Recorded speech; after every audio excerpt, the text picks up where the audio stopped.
Dear students, today I shall discuss the management decision, specifically installment versus hire purchase, and I will add one more versus hire. That's very important because installment hire purchase part is somewhat problemsome. I will discuss it later on. Now, before moving into that, let me talk about the management decision. What is a management decision? Management decision is nothing in a pure term, is a decision taken by the management. A management has to take several decisions. Some are financial, some are specific decisions. Now, so far as financial decisions are concerned, that has already been covered. That is, say, the capital structure. What will be the capital structure of the company? What will be the dividend policy of the company? Whether the company issue bonus shares or not, or the impact of the tax implication of the issuance of the bonus shares. These are the financial one.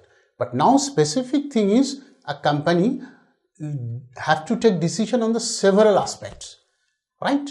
This aspect, this one which I am going to discuss now, it is basically the acquisition of an asset, because you will appreciate a company main job is the acquisition of the assets. One of the main job of the management, the best way of acquisition of an asset.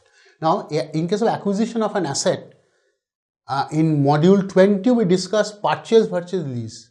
Here we will discuss installment versus hire purchase or hire.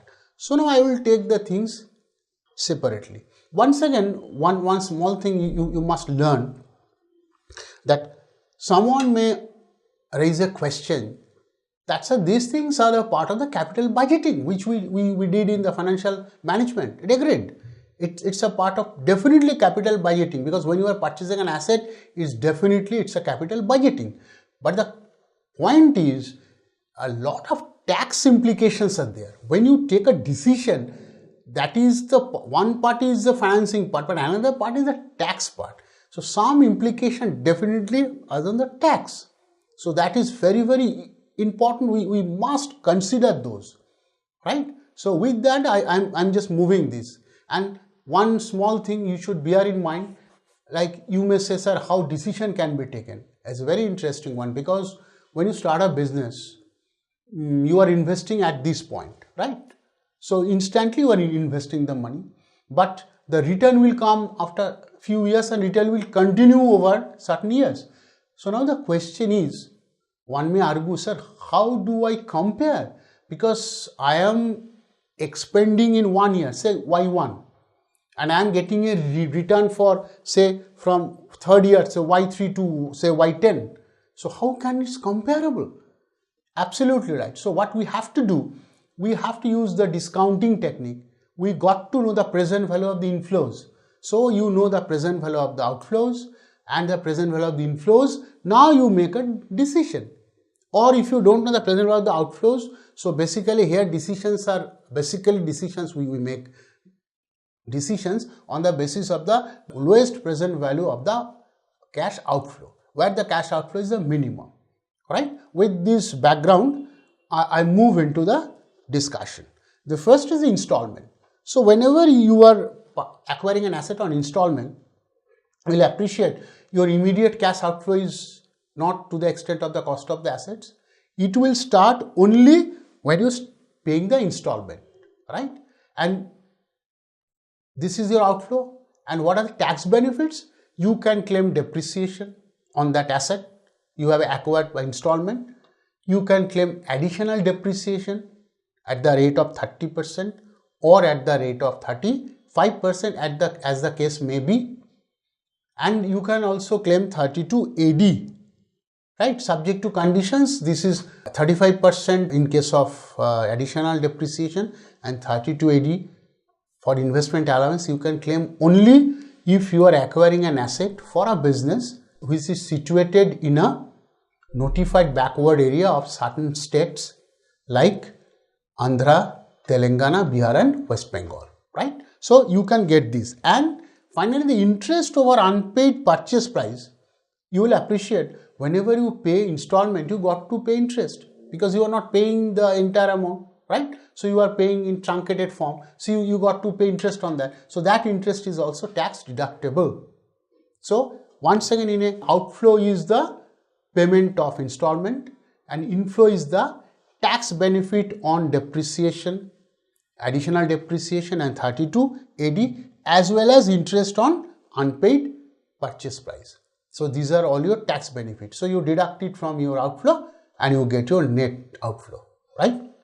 Next, I will call the hire purchase. Now, this is somewhat to me at your level a bit controversial, because what happens in case of hire purchase, the concept is the same, that outflow is instantly, it is not started, because whenever I pay the installment for the hire purchase, then my outflow starts. But what are the corresponding benefits? Because we know that benefits will be in the form of depreciation, benefits will be in the form of additional depreciation, and benefits in the form of 32 AD. Now the interesting part is, we have a circular issued by the Central Board of Direct Taxes, circular number 2/2001. It has been stated in that case that the depreciation can be enjoyed by the lessor, not by the lessee, right? Which is violating the accounting standard 19 at that time. In case of financial lease, they talk of the depreciation can be claimed by the lessee. But it talks of 2/2001 talks of that no depreciation can be claimed only by the lessor. So as a lessee, I can't get the depreciation. However, subsequently, there are some case laws. I am not quoting those case laws. It has been decided that if the following conditions are satisfied, what are the conditions? That at the end of the lease period, if the lessee fulfill all the conditions, then lessee has the right to retain the asset. Number two, if all conditions are satisfied, lessor has to give up its claim on those assets. So if these two fulfilled, then lessee can claim depreciation. So it's somewhere controversial. So the question is, you might claim depreciation, you might not claim depreciation. It depends on those cases, right? And subsequently, if I claim depreciation, take an example, or I start with the I can't claim depreciation as per circular 2/2001. If I can't claim depreciation, I can claim tax deduction on the hire purchase price. Whatever the hire purchase price, I can claim the benefit on that.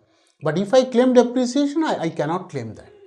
So these are the points you must bear in mind. And thirdly, if you take an asset on hire, what happens? You are paying hire charges. Say I am giving an example that X Limited acquired an asset A1 at a hire charges of say 15,000 per month. So you are paying 15,000 into 12, 1,80,000. The entire hire charges is tax deductible, right? So you can get a tax deduction on that. Then since it is a hire charges, you are hiring the asset, you cannot claim depreciation, additional depreciation, as well as benefit under section 32 AD, because you are not owning the assets. So once again, in a nutshell, in case of hire purchase, whenever you pay this amount of hire purchase, it is tax deductible and you can't claim depreciation. If you claim depreciation, you can't get this because you can't get double benefit. Okay. In case of hire, what happens? Your entire hire charges is tax deductible. Conversely, you can't get the benefit of depreciation, additional depreciation, as well as 32 AD. So whenever you are purchasing an asset, you must make a computation of the whole thing, that if I pay by installment, what is my present value of the net outflow, if I go for the hire purchase, if I go for the hire. So accordingly you take the decision. Okay, now you please try to grab the theory, basic theory, which will be applied while we do the case studies. Thank you.